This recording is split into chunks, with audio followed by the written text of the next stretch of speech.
ಈಗಾಗಲೇ ಸ್ವಚ್ಛ ಸರ್ವೇಕ್ಷಣ ನಮ್ಮ ನಗರದಲ್ಲಿ ನಡೆದಿದೆ. ಇದರ ಪೈಕಿ ಸ್ವಚ್ಛ ಸರ್ವೇಕ್ಷಣ್ ಒಂದು ಭಾಗ ಮುಗಿಸಿ ಎರಡನೇದು ವಾಟರ್ ಪ್ಲಸ್ ರೇಟಿಂಗ್ ಮತ್ತು ಗಾರ್ಬೇಜ್ ಫ್ರೀ ಸಿಟಿ ರೇಟಿಂಗ್ಗೆ ಅವರು ಸ್ವಚ್ಛ ಸರ್ವೇಕ್ಷಣ ಕ್ರಿಯೆಯನ್ನು ನಡೆಸ್ತಾ ಇದ್ದಾರೆ.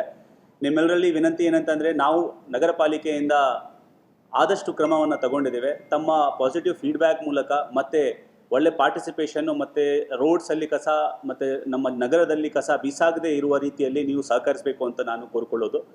ಈ ಸತಿ 27ನೇ ಸ್ಥಾನದಿಂದ ನಾವು ಟಾಪ್ 10 ಪೊಸಿಷನ್ಗೆ ಹೋಗುವ ಒಂದು ಗುರಿಯನ್ನು ಇಟ್ಟಿದ್ದೇವೆ. ಅದರಲ್ಲಿ ನಿಮ್ಮ ಸಹಭಾಗಿತ್ವ ನಮಗೆ ಬೇಕಾಗಿರೋದು. ಅದಕ್ಕಾಗಿ ನಮ್ಮ ಜೊತೆಗೆ ಕೈ ಜೋಡಿಸಿ. ಹಾಗೆಯೇ ನಮ್ಮ ಈಗ ನಗರದಲ್ಲಿ ನೋಡಬೇಕಾದರೆ ತೆರಿಗೆ ರಿಯಾಯಿತಿ 5% ಏನು ಪ್ರತಿ ವರ್ಷ ಕೊಡ್ತಾ ಬಂದಿದ್ದೇವೆ. ಈ ವರ್ಷ ಕೂಡ ನಾವು 5% ರಿಯಾಯಿತಿಯನ್ನು ಕೊಟ್ಟಿದ್ದೇವೆ.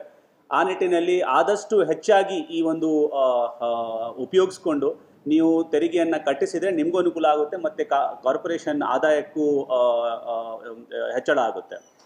ಜೊತೆಗೆ ನಮ್ಮ ಈಗ ನಗರದಲ್ಲಿ ಮುಂಬರುವ ದಿನಗಳಲ್ಲಿ ಈಗಾಗಲೇ ನಮ್ಮ ನೀರಿನ ಸಮಸ್ಯೆ ಸಂಬಂಧಪಟ್ಟಿರೋದು ಅಥವಾ ನೀರು ಕಲುಷಿತ ಆಗುವ ಒಂದು ವಿಚಾರ ಸಂಬಂಧಪಟ್ಟಿರೋದು ನಾವು ಕ್ರಮವನ್ನು ತಗೊಂಡಿದ್ದೇವೆ.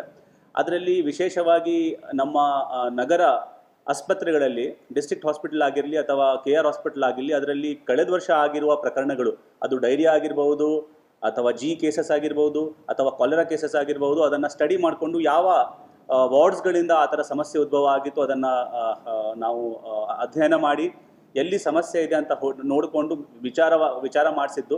ವಾಲ್ವ್ಸ್ ಆಗಲಿ ಮತ್ತು ನಮ್ಮ ವಾಟರ್ ಸೋರ್ಸಸ್ ಬ್ಯಾಕ್ವಾಶ್ ಆಗಿ ನಮಗೆ ವಾಟರ್ ಕಲುಷಿತ ಆಗಿರುವ ಒಂದು ಪ್ರಕರಣಗಳಿತ್ತು. ಅದನ್ನು ಪ್ರೊಟೆಕ್ಷನ್ ಮಾಡಲಿಕ್ಕೆ ಈಗಾಗಲೇ ನಾನು ನಿರ್ದೇಶನ ಕೂಡ ನೀಡಿದ್ದೇನೆ ಮತ್ತು ಆ್ಯಕ್ಷನ್ ಪ್ಲ್ಯಾನ್ ಕೂಡ ಅಪ್ರೂವಲ್ ಮಾಡಿದ್ದೇನೆ. ಅಷ್ಟೇ ಅಲ್ಲದೆ ಎಲ್ಲಿ ನಮಗೆ ನೀರಿನ ಸಮಸ್ಯೆ ಇರ್ತದೋ ಆ ಏರಿಯಾಗಳನ್ನು ನಾವು NR ಕ್ಷೇತ್ರದಲ್ಲಿರ್ಬೋದು, KR ಕ್ಷೇತ್ರದಲ್ಲಿರ್ಬೋದು. ಯಾಕಂದರೆ ಈ ವರ್ಷ ಬೇಸಿಗೆಗಾಲ ಜಾಸ್ತಿ ಆದಮೇಲೆ ನಮಗೆ ನೀರಿನ ಸಮಸ್ಯೆ ಉದ್ಭವ ಆಗೋ ಸಾಧ್ಯತೆ ಇರ್ಬೋದು.